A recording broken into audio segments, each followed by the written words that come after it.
ਤੁਹਾਨੂੰ ਉਹਨਾਂ ਨੇ ਪਰਚੀ ਦੇ ਲਿਹਾਜ਼ ਨਾਲ ਇਹ ਇੱਕ ਦਵਾਈ ਲਿਖ ਕੇ ਦਿੱਤੀ ਹੈ, ਤੁਹਾਡੇ ਹੱਥ ਪੈਰ ਸੁੰਨ ਹੁੰਦੇ ਹੋਣਗੇ। ਉਸ ਤੋਂ ਬਾਅਦ ਇਹ ਥੱਲੇ ਦੂਸਰੀ ਤੁਹਾਨੂੰ ਕੋਲੇਸਟ੍ਰੋਲ ਦੀ ਲਿਖ ਕੇ ਦਿੱਤੀ ਹੈ, ਮੈਦੇ ਦੀ ਲਿਖ ਕੇ ਦਿੱਤੀ ਹੈ, ਸ਼ੂਗਰ ਦੀ ਲਿਖ ਕੇ ਦਿੱਤੀ ਹੈ, ਪੇਟ ਦਰਦ ਦੀ ਲਿਖ ਕੇ ਦਿੱਤੀ ਹੈ। ਉਸ ਤੋਂ ਬਾਅਦ ਤੁਹਾਨੂੰ ਪਿਸ਼ਾਬ ਨਰਮ ਕਰਨ ਦੀ ਲਿਖ ਕੇ ਦਿੱਤੀ ਹੈ। ਹੁਣ ਤੁਹਾਨੂੰ ਇਹ ਵੇਖੋ ਇਨਸੂਲਿਨ ਉਹਨਾਂ ਨੇ ਲਿਖ ਕੇ ਦਿੱਤੀ ਹੈ। ਇਨਸੂਲਿਨ ਜਿਹੜੀ ਲਿਖੀ ਹੈ ਨਾ, ਇਹ ਲਿਖੀ ਹੈ 70 30, ਉਹਦੇ ਉਹਨਾਂ ਨੇ ਅੱਗੇ ਲਿਖਿਆ 20 ਯੂਨਿਟ ਦੇਣੇ ਨੇ। ਕਿੰਨੇ? 20 ਯੂਨਿਟ। ਹੁਣ 20 ਯੂਨਿਟ ਵਾਲਾ ਬਾਜੀ ਕਿੰਨੇ ਹੁੰਦੇ ਨੇ? ਇਹ ਵੇਖੋ ਐਵੇਂ ਦੀ ਤੁਹਾਡੇ ਕੋਲ ਸਿਰਿੰਜ ਹੋਏਗੀ, ਕਿੰਨੀਆਂ ਦਿੰਦੇ ਨੇ ਨਾਲ ਤੁਹਾਨੂੰ? ਇਹ 10 ਹੋ ਗਈਆਂ। ਹੁਣ ਉਹਨਾਂ ਨੇ ਲਿਖਿਆ ਹੈ ਕਿ ਅਗਰ ਤੁਸੀਂ ਇਹ ਇਨਸੂਲਿਨ ਲਾਣੀ ਹੈ ਨਾ, ਇਹਦੇ ਲਾਣੇ ਨੇ ਕਿੰਨੇ ਯੂਨਿਟ? 20। ਇਹ ਵੇਖੋ ਬਾਜੀ, ਇਹ ਕੀ ਲਿਖਿਆ ਹੈ? 20 ਲਿਖਿਆ ਹੈ ਨਾ। ਇਹ ਵੇਖੋ ਕਿੰਨੀ ਕੁ ਬਣਦੀ ਹੈ ਇਹ। ਬੇਟਾ 20 ਲਾਈ ਸੀ ਮੇਰੀ ਨੂੰਹ ਨੇ ਤੇ ਮੇਰਾ ਮੂੰਹ ਸੋਚ ਤੁਸੀਂ ਨਹੀਂ ਇਹ ਡਿਸਾਈਡ ਕਰ ਸਕਦੇ ਤੁਹਾਨੂੰ। ਮੈਨੂੰ ਲਾਇਆ 20 ਲਿਖਿਆ। ਹਾਂਜੀ, ਤੁਹਾਡੇ ਡਾਕਟਰ ਨੇ ਤੁਹਾਨੂੰ 20 ਯੂਨਿਟ ਲਿਖੇ ਨੇ ਤੇ ਉਹਨੇ ਲਿਖਿਆ ਤੇ ਸਵੇਰ ਸ਼ਾਮ ਲਾਣੇ ਨੇ 20 ਯੂਨਿਟ। ਇਹ ਵੇਖੋ ਬਾਜੀ, ਬਣਦਾ ਹੀ ਕੁਛ ਨਹੀਂ ਹੈ। ਇਹ ਇੰਨੀ ਕੁ ਇਨਸੂਲਿਨ ਬਣਦੀ ਹੈ ਤੇ ਇਹਦੀ ਇਹ ਨੀਡਲ ਵੇਖੋ, ਇਹ ਨੀਡਲ ਵੇਖੋ, ਛੋਟੀ ਜੀ ਸੂਈ ਹੈ। ਤਾਂ ਉਹਨੇ ਤੁਹਾਨੂੰ ਹਿੱਸਾ ਦੱਸਿਆ ਕਿੱਥੇ ਲਾਣੀ ਹੈ? ਅੱਛਾ, ਮੈਂ ਤੁਹਾਨੂੰ ਦੱਸਣਾ। ਵੇਖੋ ਇਹ 20 ਯੂਨਿਟ ਨੇ ਨਾ, ਸਵੇਰ ਸ਼ਾਮ ਲਾਣੀ ਹੈ, 30 ਦਿਨ ਲਾਣੀ ਹੈ। ਲੇਕਿਨ ਇਹ ਇਨਸੂਲਿਨ ਤੁਸੀਂ ਲਾਣੀ ਹੈ ਖਾਣੇ ਤੋਂ 20 ਮਿੰਟ ਪਹਿਲੇ। ਇਹ ਤੁਹਾਡੀ ਦਵਾਈ ਨਾਲੋਂ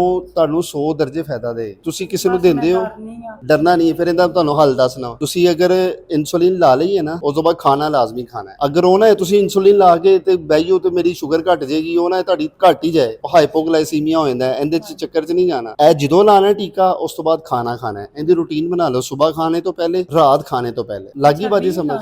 20 ਤੇ 20, ਸਵੇਰ 20 ਸ਼ਾਮ ਵੀ। ਇਹ ਤੁਹਾਡੀ ਭਲਾ ਕਿੰਨੀਆਂ ਮਿਲਦੀਆਂ ਤੁਹਾਨੂੰ ਇਨਸੂਲਿਨ ਦੀਆਂ?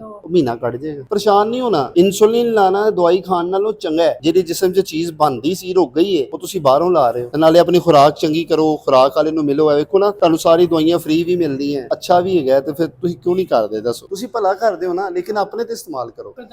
ਆਪ ਨਾ ਖਾਇਆ ਕਰੋ। ਘਰ ਪੜਿਆ ਲਿਖਿਆ ਹੈਗਾ ਕੋਈ, ਉਹਨਾਂ ਨੂੰ ਕਹੋ ਇਹਦੇ ਤੇ ਉਹ ਵੇਖੋ, ਇੱਕ ਟਾਈਮ ਲਿਖੀ ਹੈ ਓਡੀ ਲਿਖਿਆ ਹੈਗਾ, 2 ਟਾਈਮ ਲਿਖੀ ਹੈ ਬੀਡੀ ਲਿਖਿਆ ਹੋਏਗਾ, ਸਵੇਰ ਸ਼ਾਮ ਤੇ 1 ਟਾਈਮ ਤੁਹਾਡੀ ਲਿਖੀ ਹੋਈ ਹੈ ਦਵਾਈ। ਇੱਥੋਂ ਪੜ੍ਹ ਕੇ ਦਵਾਈ ਖਾਓ, ਤੁਹਾਡੇ ਸਾਰੇ ਮਸਲੇ ਹੱਲ ਹੋਏ ਨੇ, ਤੁਹਾਡੀ ਸਿਹਤ ਠੀਕ ਹੈ। ਗਲੂਕੋਜ਼ ਪੀਂਦੇ ਹੋ, ਡਾਇਰੈਕਟ ਗਲੂਕੋਜ਼ ਵਾਲਾ ਨਾ ਪੀਓ ਨਾ। ਕਿਵੇਂ ਤੁਹਾਨੂੰ ਪਤਾ ਲੱਗ ਜਾਂਦਾ ਘਟ ਗਈ? ਕਿੰਨੀ ਆਂਦੀ ਹੈ? ਤੇ ਕਦੀ ਆਂਦੀ ਮਸ਼ੀਨ ਤੇ ਆਂਦੀ ਨਹੀਂ ਹੋਏਗੀ। ਤੁਸੀਂ ਸੋਚਿਆ ਨਾ ਕਰੋ, ਤੁਹਾਡੀ 70 80 90 ਵੀ ਆ ਰਹੀ ਹੋਏਗੀ ਨਾ, ਤੁਸੀਂ ਫਿਰ ਵੀ ਠੀਕ ਹੋ। ਲੇਕਿਨ ਖਾਣਾ ਤੁਸੀਂ ਹੈ ਵੇ। ਇਹਦੇ ਤੋਂ ਬਗੈਰ ਇੰਜ ਨਹੀਂ ਕਰਨਾ ਕਿ ਤੁਸੀਂ ਇਹ ਲਾ ਲਈਏ ਤੇ ਤੁਸੀਂ ਖਾਣਾ ਕੁਛ ਨਹੀਂ ਹੈ। ਫਿਰ ਖਾਣਾ ਲਾਜ਼ਮੀ ਹੈ। ਇਹਦੇ ਤੋਂ ਬਾਅਦ ਜੇ ਤੁਸੀਂ ਨਾ ਖਾਦਾ, ਤੁਹਾਡੀ ਸ਼ੂਗਰ ਡਿੱਗ ਜਾਏਗੀ, ਥੱਲੇ ਚਲੀ ਜਾਏਗੀ। ਸਾਡੇ ਵੱਡੇ ਨੇ ਨਾ, ਉਹ ਇਹੀ ਸੋਚਦੇ ਨੇ ਹਮੇਸ਼ਾ। ਉਹ ਇਹੀ ਸੋਚਦੇ ਨੇ ਕਿ ਮੈਂ ਟੀਕਾ ਕਿਉਂ ਲਾਵਾਂ, ਮੈਂ ਦਵਾਈ ਖਾ ਲਾਂਗੀ। ਪਰੇਸ਼ਾਨ ਨਾ ਹੋਵੋ। ਤੁਸੀਂ ਮੇਰੇ ਖਿਆਲ ਨਾਲ ਤੁਸੀਂ ਨਜ਼ਰ ਆਉਣ 'ਚ ਠੀਕ ਹੋ। ਆਪਣੇ ਟੈਸਟ ਇੱਥੋਂ ਜਾ ਕੇ ਹਸਪਤਾਲੋਂ ਡਾਕਟਰ ਕੋਲ ਲਿਖਾ ਕੇ ਕਰੋ ਤੇ ਨਾਲ ਇਨਸੂਲਿਨ ਇਸਤੇਮਾਲ ਕਰੋ। ਦਵਾਈ ਜਿਵੇਂ ਲਿਖੀ ਉਵੇਂ ਹੀ ਖਾਣੀ ਹੈ। ਤੁਸੀਂ ਸਹੀ ਰਹੋਗੇ। ਜੋ ਤੁਹਾਨੂੰ ਦਵਾਈ ਫ੍ਰੀ ਮਿਲਦੀ ਵੀ, ਲੋਕਾਂ ਨੂੰ ਦਵਾਈ ਨਹੀਂ ਮਿਲਦੀ।